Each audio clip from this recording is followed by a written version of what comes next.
Hello and welcome once more to Red Gaming Tech. My name is Marta. Today is still the 14th of January and I have some news for you regarding the games industry here in the UK, as it saw a total revitalization in December of last year.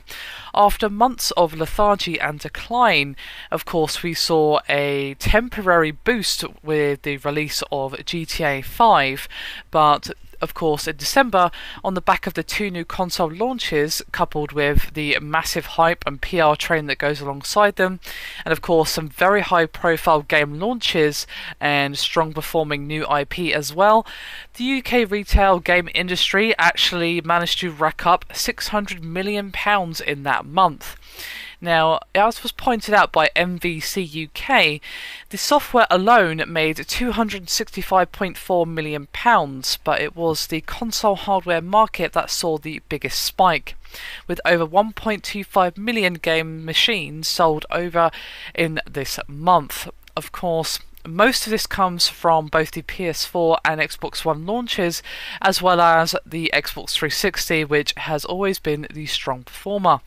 Now, this does hopefully mark a return to form for the UK market, which has been kind of on the decline despite occasional spikes into hopefulness. Now, what my hope is that this is not just a temporary bubble on the back of the console launches, but it will actually be more of a sustained trend, as of course any growth and health that you can bring to any part of the market in any country is always a good thing. Now, what will happen? I don't know, to be honest. Obviously, now that Christmas is behind us, I think of course the sale of software and hardware is going to taper off everywhere, even if it, apart from if it's just coming out in your country, other than obviously not, but for places like the US, EU, UK, etc., of course it's going to taper off a little bit, but we've got quite a few games coming out in the next few months. Quite a few games were delayed or originally penciled in for the spring 2014 kind of stage of the year.